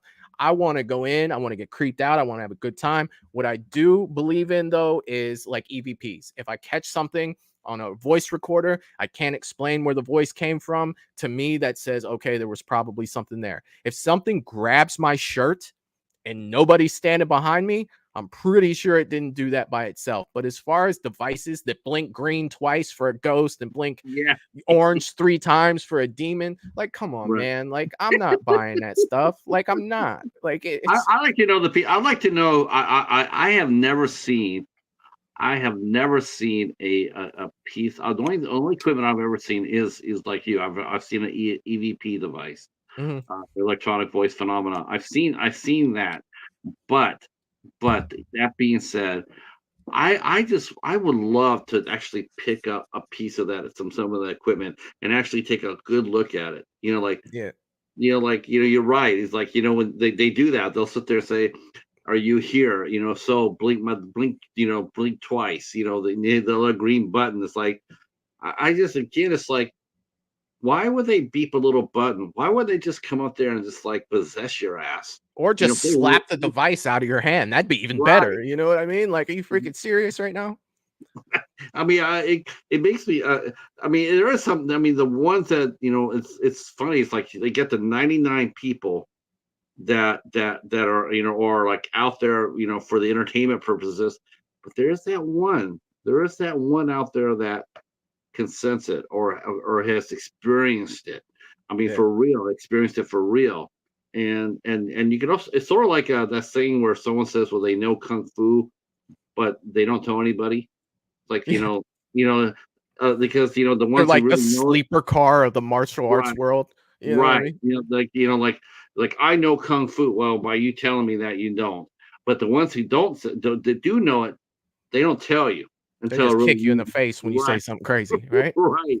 And to me, it's like when that one investigation goes and they're in there and it actually does happen, and then you can tell it's them. You can tell it's like real or something's there. Is because they get scared shitless and they're beating their feet. Just Yeah. like, okay, yeah, yeah, um, but has that been your scariest moment when you went out on the investigations? Was that the scariest moment in your life so far? When Uh, you when you went to the hospital? from an investigation standpoint, no. Uh, I went to a place in 2000 and say 14, 15 ish. It was called Sedamsville Rectory, in Ohio, and I went there with a ghost hunting group, a paranormal group that they went a lot of places ghost hunting, and they were people I knew very well, and they were like, "You should go with us on one." I'm like, "Okay." There were a couple things that happened there that kind of scared the hell out of me, so I didn't Mhm. really have any explanations for. But just one thing, and I don't want to because I'm terrible about this. If I don't say this now, one of the things about the ghost investigations that I wanted to say before was people will go into these abandoned places, right? They'll go into an abandoned place and they'll hear a sound and they'll be like, "What was that?" It's like, dude, the building's falling apart. It was probably part of the ceiling that just fell apart and hit the ground. And now I'm hearing noises. Of course, you're hearing noises because this thing's about to fall over and Yeah. you're inside of it. Or they'll go into a place and they'll be like, "We're filming with night. Look at all these orbs in here. There's ghosts in here." It's like, dude, that is the dustiest place I've ever seen in my life. There's no glass in any of those windows, and the wind is blowing dust everywhere. And it's like, look at all these orbs. Like, I can't with those types of videos. Like I just can't. But back to Sedamsville, when I did go there with some friends, I actually had two things happen. One was possibly explainable, but I don't think that it was. So I was laying there. We ended up spending the night there. I was laying there, and the there was like four of us sleeping in this room, and the door. I was the only one awake, of course. There's nobody to sit here and say, "Oh, I saw it too." But I never really slept too well. And the door opens all by itself. And not only does it open, it has that slow open, and of course that Mhm. door had to have a creak on it too. So Of when it course. opened, it was like, and I'm just like, my reaction was I looked at it and I just said, "You got to be shitting me." You know what I mean? I'm sitting there like, okay, it could have been a draft that opened the door. I don't see a possibility. All the windows are closed and it's freaking winter time, but we're going to go with that. Right. Next thing I know, this is probably like 45 minutes to an hour later, something's pulling at the bottom of my sleeping bag. Literally pulling at the bottom of my sleeping bag. So I kick my feet and I wake everybody up. Y'all motherfuckers need to get up. Sorry for my language. Because I'm not playing, like, I am no kind of, especially then. I had zero experience with ghosts, or ghost hunting. I wasn't dealing with it. Like, no, if this has happened to me, you guys are getting up too. Like, I am not sitting here by myself and having a moment, here by myself. No, I'm not doing it. So that happened to me. That was the scariest thing that ever happened to me in, a paranormal investigation, when it was past all the investigation part where we actually went to sleep. So yeah, that would have been my scariest moment. Waverly was more of my most impressed and in awe moments for sure. I put creaky door, jinkies. Yeah, And right? And Russell's going like, isn't Jinkies a Velma reference? It can be it can be Velma, it can be Daphne, it can be Fred, or it can be Shaggy. Shaggy. Yeah, Yeah. it can be from anybody. Mhm. Big Scoob. Jinkies is only favorites is only my favorite next to Zoinks. Yeah, Zoinks was always a good one too. I use those two. If you see me around, you'll see me toss those two up a lot. Zoinks. Because I watch a lot of Scoob. Hell yeah. I watched a lot of Scooby Doo growing up. I mean, jeez. I consider Scooby Doo. I consider those guys ghost hunters. I mean, they're always really optimistic. You ever notice that? Even though it's always at the end, they're always catching some villain. But the next adventure is around the corner where it could actually be truly spooky. And I really love that spirit that those guys have. Like this could really happen to us. We got to have faith.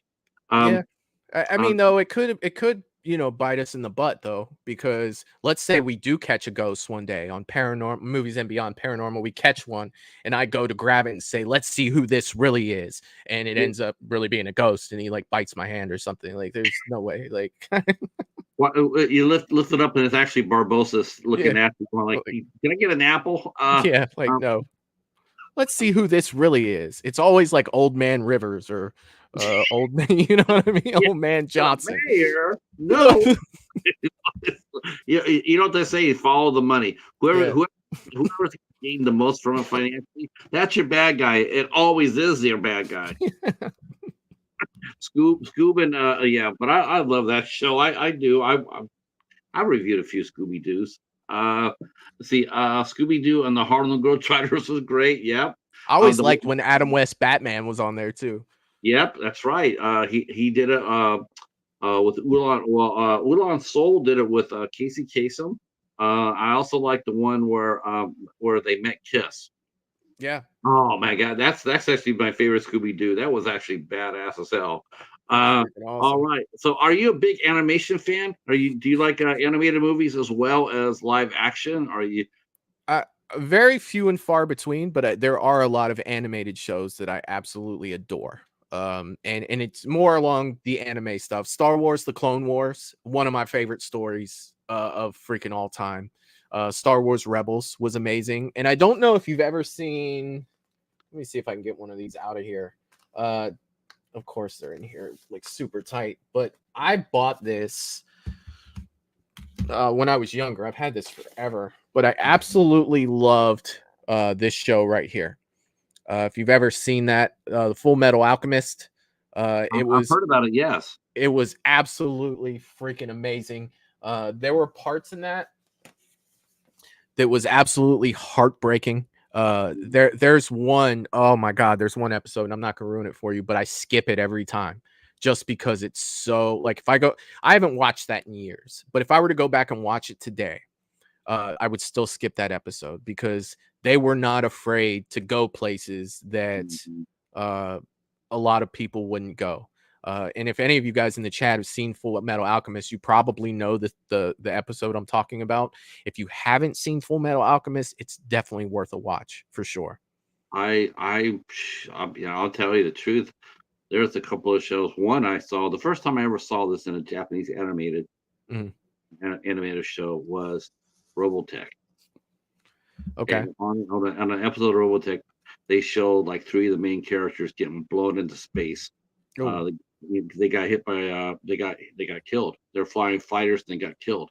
I remember sitting there watching it and going like, that did they just kill the characters off? Like, and I was like, well, that's heavy. I've never seen that before. That never happens in American cartoons. yeah. And then I saw one and I was just blown away by it. But it was a show that came out. It's a kids show, and you'll probably recognize it once I mention the name. Okay. But it was Yu-Gi-Oh. Yukio. Yeah. And on the first season, they're fighting to save Yugi's grandpa, and and Kaiba is fighting to save his little brother Mokubu. So they're battling to get that last spot into the castle, Mhm. and Kaiba is willing to die to save his brother. He's willing to die. He's going to force Yugi to kill him. To force him to kill him because he's not going to give up because he needs to rescue his brother.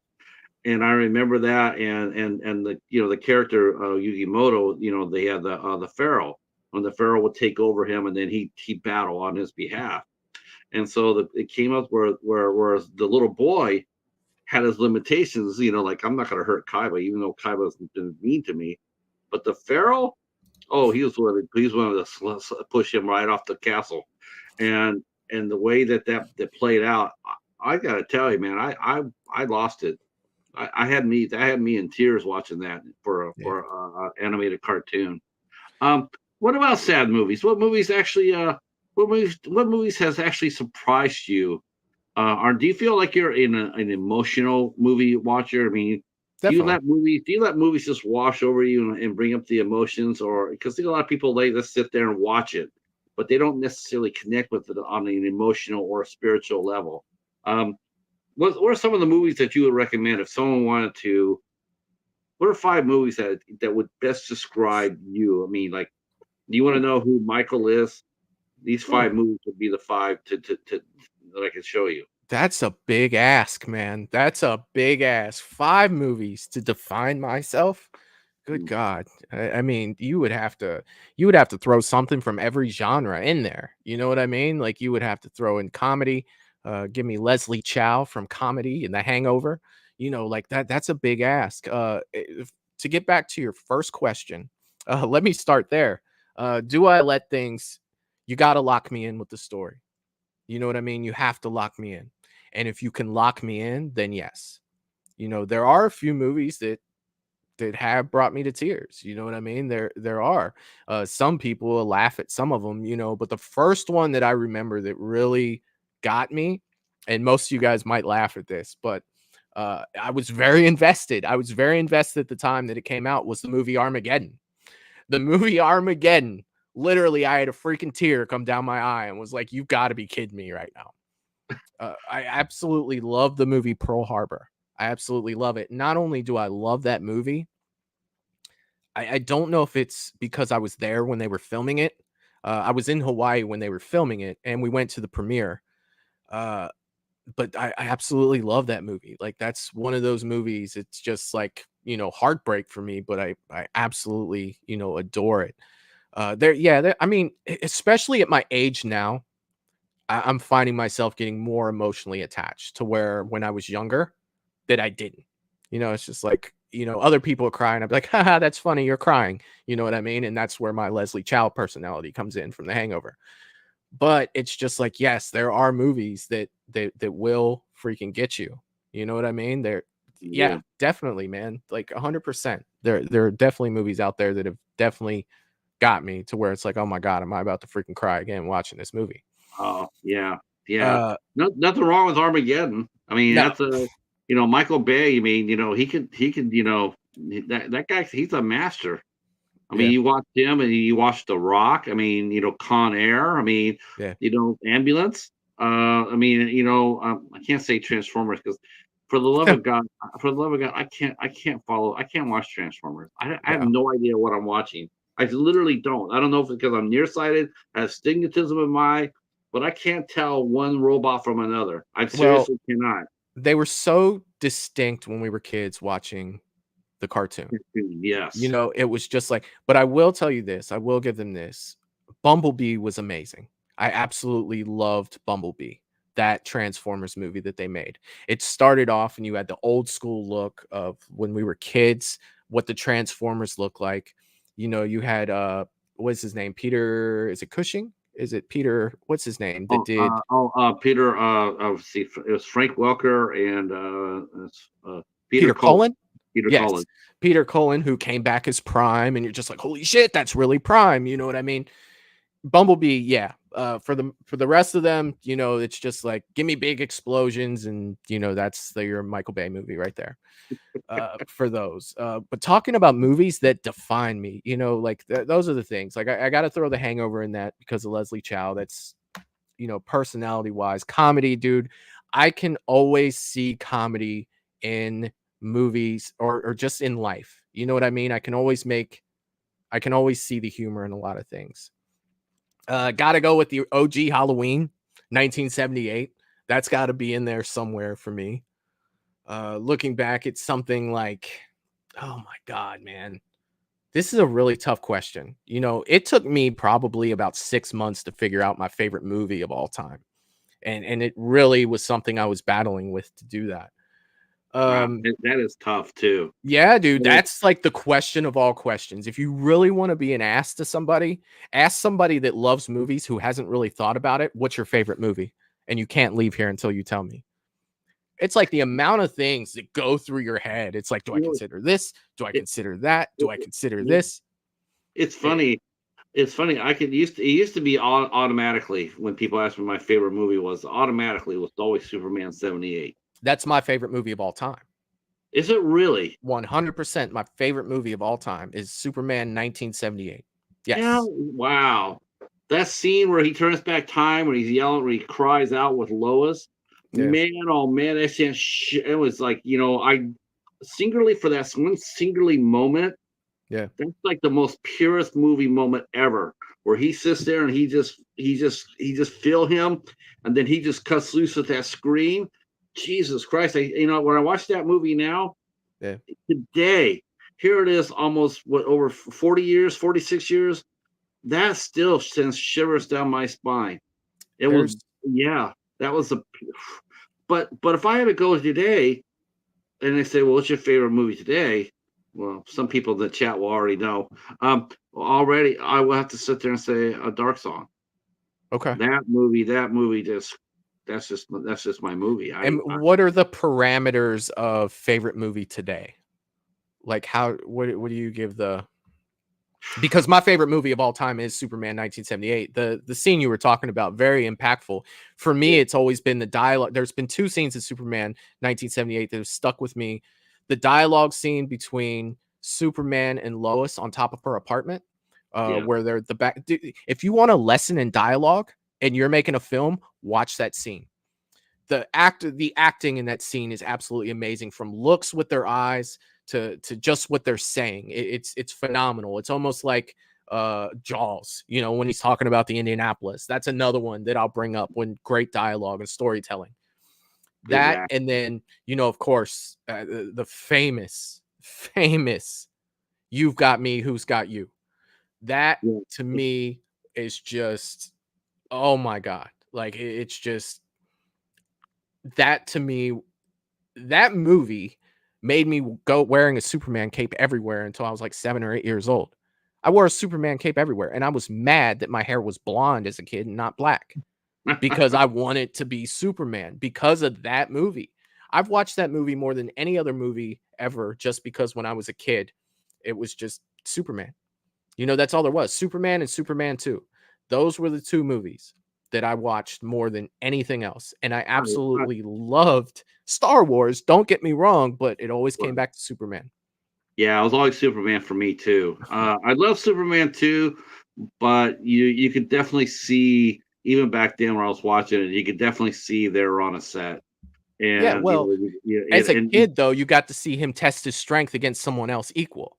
right, You know, so that's what appealed to me, was he was fighting other people that were strong too, because that's looking at it with a child's mind, you know, and not as someone who's sitting here reviewing films agreeing with you saying, yeah, that looked super bad.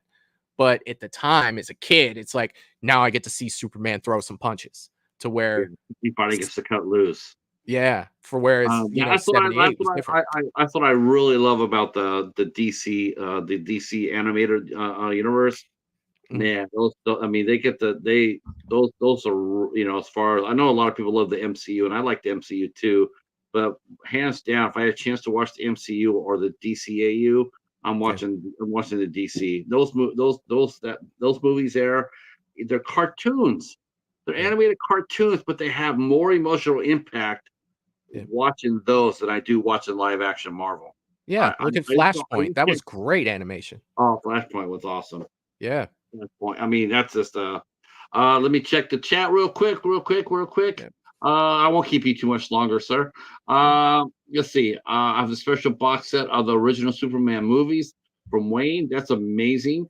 I would like to see that. Jamie mentions her 5 movies that define her. Twin Peaks. Yep. Fire Walk with Me. Yeah, that had impacted me too for a long time. In Twin Peaks Firewalk, I remember being so disturbed by that movie. Amityville Horror, scary movie. That's cute. I love that. Friday the 13th and Xanadu. All right, like dude. How could you deny Xanadu? Xanadu. Okay. Had Gene Kelly on roller skates. Shoot, you got me. You had me there. See, soundtrack. Yep, the great soundtrack. Let's see. He has a special box set. We mentioned that. Non-horror movie favorite from when I was younger was Close Encounters of the Third Kind. Yes, that's an awesome movie. I got a special edition of that at the library. Where do you usually go when you shop for your movies? How do you build your collection? So well, it was Best Buy for a while until they decided not to sell physical media anymore. And don't get me started on that, or this show will go for another hour, for sure. But it's a mix of places. You know what I mean? Like there's Suncoast Video that's about an hour away. We have plenty of flea markets that sell Blu-rays that are around here. And I love to just go there and flip through them. Like it's funny because I always joke around with the people that I'm close with and I talk to, like, what are you up to? I'm gonna go see my Blu-ray guy. You know what I mean? Like I got a guy for that. You know what I mean? And Right, he's got a ton of Blu-rays. And basically what it is he has a booth at a flea market to where that's overfill from his store that he has about an hour and a half away. So it's like, yeah, I'm not going all the way up to your store to look at stuff, but I will look at, your overstock, which he has there. And he sell like, I mean, the prices are great.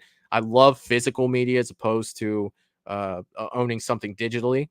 Not that I don't own a lot of stuff digitally, but I do like to actually hold it in my hand and put it in my, player. And I'm a sucker for box sets, and I'm a sucker for owning the whole complete series of something. So when you said earlier that one of your parameters for saying that a movie is good is that you own it and you would buy it, I can't go by that because let's just say Scream, for example. I've got Scream 1, 2, and 1 and 2. I don't have 3. So it's like now I got to get 3. I don't really like 3, but I'm going to get 3 because I have to complete the set. You know right. what I mean? So now I have spent my money, or steelbooks get me too. It can be a terrible movie, but a steelbook is absolutely beautiful. It's like, you have to be in Oh, my collection. I yeah, love you it's a so trend. much. I remember some steel books because I those are rare for me, but I still come across them. I remember when Dollar Tree was doing their waves, and they Yeah. put out a movie called Blood Wolfbane or something like that. And it was like I saw that and I'm like, it's a steel book, and I'm looking at it going like, damn, this is like a sci-fi movie. I mean, Yeah. this is Griff First is there, and I'm going like, how the hell did I mean, it wasn't that it was a steel book. It was like, how the hell did it get a steel book? Because that's not easy to do. And I'm just sitting there looking at him like, this is a strictly independent movie, and yet it got a steelbook release. How did that happen? Um, yeah, I don't get a chance. I know they still do the steelbooks in Walmart, um, but I pretty much just go. I'm like you. I'm a bargain hunter, so I always go to the library, and I always am looking for people donate stuff every week, so I go there and that's where I shop at. But Look at yeah, look uh, at this, man. Like I own this already. I've owned it, but double dip. this comes out, right? And what this is David Gordon Green's Halloween trilogy, and it comes in a box like this that is absolutely beautiful, right? I absolutely love it, and it comes with 3 different steel books with all unique art on it on each one of all 3 of the freaking movies, right? Now, did their marketing get me? Yes, it did. You've accomplished your goal. You made me spend the money, but it's beautiful. And it's just like, yes, I own all of these movies, both digitally and already on Blu ray. But now you're going to release this in 4K and it's going to look like this. Yeah, okay, I'm going to buy it. Yeah, just Yeah, because I love the art whatsoever. sure. I can't help it. Sure. And I think sometimes like a set like that, I think it helps I mean not that it could save the two of the three movies, but at least it makes it a little bit more tolerable, like Yeah, you can come out there, you can bust that out, you can watch it and you're like it's a nice set. People come over and hey, let's watch Halloween and you pop that out and it's like you're not hating on the movie as much as you normally would. Now you're looking at it like, it's a pretty badass case. I spent some money on it. I'm gonna be open. I'm gonna be a little more open minded. We'll yeah. try. I get that. I do. I get that. I've only found a few box sets like that at the library. I got one for Buffy, and I Oh, got one for Angel. you Let's might see. like this one. Check this one out. Oh yeah, Arrow. Yeah, you know what, I'm never, you know what, if those come through, you know, that would be stoked, but I have never seen anything quite like that come through. Yeah, they're I've gotten some audio books or not audio books, but video books, but I haven't got anything quite like that. And I don't ever see any really boutique stuff come through. Once in a great while, a Kino Lorber will fly through. I actually get more Criterions at the library than I do IFC movies, okay. which is always astounding to me. Always. I tell you what, folks. Michelle says he doesn't need doubles. She said she'll take my copies there. I saw that. Uh, She and said then I'll take it. Jamie says she's guilty of buying the same movie on many formats.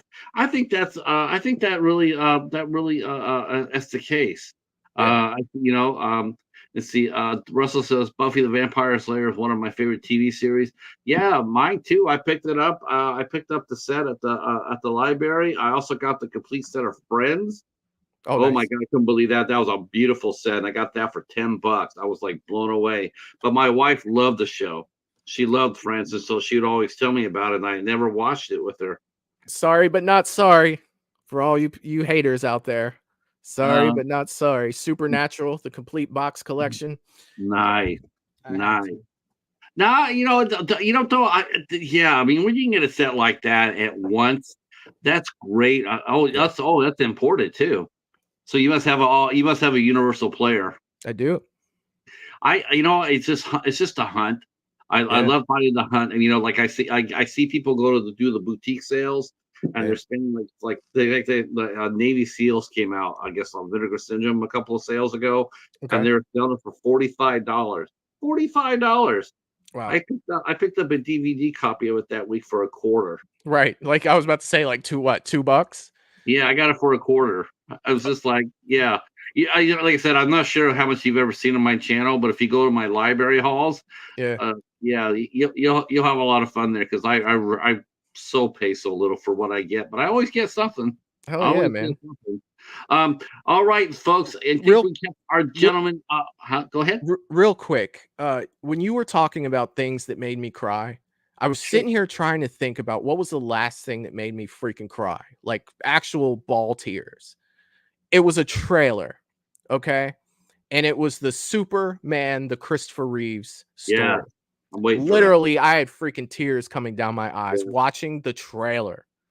Like that's day like I know it's only going to be in theaters for a couple days, but I'm going to be there to see it. Like there is nothing that's going to stop me from seeing that. Like to see just the trailer alone, it had me in freaking tears, man. Yeah, Like that I was I no way I would have ever watched that in front of like there's no way. Nobody wants to see a snot bubble, come out of my freaking nose while I'm watching that because I cried like a little kid watching that. You know what I mean? Like that was absolutely crazy. Absolutely I crazy. hope to hell, I really, really hope to hell Yeah. that Warner Brothers realizes what they have and they don't, you know, they put it out on physical media Mhm. because a lot of us, a lot of us who love Christopher Reeve, we're all older now. Well, that's how we want that. We want that. We want a physical release. We don't want you just putting that in the max. Right. And that would be a real disservice to a lot of fans. So I Yeah. really do hope. Yeah, I saw that too, Michael. I was like, I didn't even know that was coming. I didn't either. And then I I didn't saw that, whatsoever. and I was like, "This is absolutely beautiful." Yeah. And I got choked up watching that too. Yeah. I was like, "Man, how freaking terrible that was." I mean, he deserved. You know, he deserved a lot better. I mean, I would have liked to see him.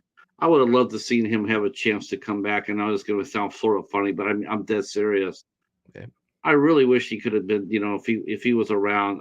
Really wish to hell he would have been able to do a proper Superman movie because I hate to think that his legacy ended with Superman 4 Right. because that's just a there's nothing good about that movie at all. I mean, No. the only thing I can recommend about that movie is when the final credits roll, and even that's Right. pushing it, you know. And Yeah. I felt so bad that that's his legacy was Superman 4, and even 3. You could definitely see the first 2 were absolutely classic comic book Right. stories, and then you can start seeing the suits get into it. Stunt casting. Let's But get one, dude. yeah, let's get Richard Pryor because he's everybody likes him, and it's Yeah. like he doesn't fit. And then 4 because Warner Brothers wouldn't give him the money to do the movie, and he told Canon that he would help. He give up half his salary or 3/4 of his salary, to get Superman 4 made. And then they Yeah. came out there and they put it. I mean, I'm just surprised Gene Hackman was even involved in that as well. Like, you well, I'm gotta be sure freaking Gene kidding me. Hackman would. I'm sure he'd disown it. I, Yeah. either that or he just got paid up front. I mean, Yeah. you gotta think about it, back then. The salaries back then aren't even close to what they are today. Yeah. I mean, Gene Hackman was a major star then, and people forget that he was an A-lister. Yeah. When he did Superman, he was the star of the movie. Yeah. His name was above because he was the big pull. He was an Oscar winner for a Well, hell, French movie. Brando was in it too. You know Yeah, what I mean? Like, people forget, like, that cast. You think about Marlon Brando, Gene Hackman, Christopher Reeve, Margot Kidder, Ned Beatty. It's like, are you freaking serious right now? yeah. I mean, Valerie Perrine was really good. I mean, when Yeah. you're talking about memorize dialogue, I can Mhm. still remember saying, "Where's the other missile going, Lex? Hackensack, New Jersey." But Yep. my mom lives in Hackensack. It's just like these. Yeah. All right. Yes, Gene Hackman is still, and he's still swinging mean right too. Yeah. Um, yes. A great curmudgeon in movies he does, but he also plays a hell of a cop too. French Connection, one of the best car chases ever put on film. Maybe slightly behind Bullet and a little ahead of Ronin, but um, let's see. Okay. I was talking about Gene Hackman now. Another movie I love is Enemy of the State. Yeah, that cast was fire too. I'm Wasn't not that sure. wasn't that Michael Bay? Didn't he do Enemy of the State, or was that? I'm not sure, That's to be that's honest with you. because it has that. I remember the fast cuts and Mhm. let's see. Popeye Doyle. Yep, yep. All right. What do you got going on with your channel? That'll be my last question to you. But talk to us about what do you got coming up on your channel for September? Also another one of my favorite Gene Hackman movies, The Replacements. Yeah. I absolutely love that movie. I'm sorry. I know it's not in the same category as these other movies that you guys have said, but can't not throw out The Replacements. I Oh absolutely God, love how it. can you sit there and go like, what was the kid's name? He goes, the deaf guy. He says, "Yeah, Ron, this you and I, let's hook up." And he Let's hook throws up. that bullet down. Yep. Yeah, that's awesome. I, Yeah, I man. know the lines of that one movie. Yeah. Uh, um, What's he say at the end? He's like, pain heals, chicks dig scars. You know yeah, what I mean? Like, you're it right. was so good. But That's a glory that's a lasts great movie. forever or something like that. Yeah. Right, right. That's right. That's right. Yeah. Footsteps Falco. Mhm. Great, great, great movie. Uh, That's a fun one. oh, I love it. It's one of those movies I can watch anytime too. So coming Um, up on the channel, yeah. actually Friday, paranormal Friday. It will be a paranormal Friday this week, but it will be a special paranormal Friday, and I'm very excited about it. So, we are stepping outside of our normal video watch, like just watching videos, and we're actually going to dive into a famous haunting that I can't wait to look at. There's a few videos I have that we are going to watch while we do it. I will be learning with you guys. I know the basic story of it, but all the information that will be given to us in the documentary, just like watching the videos, I'm not watching the whole thing. We're going to watch it together, and we are going to dive into the Enfield poltergeist, which was Oh the yeah. basis For of The Conjuring 2.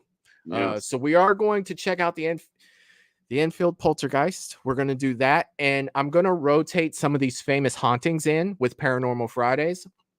It's not going to be every week. Don't worry, guys. We're still going to watch some paranormal videos.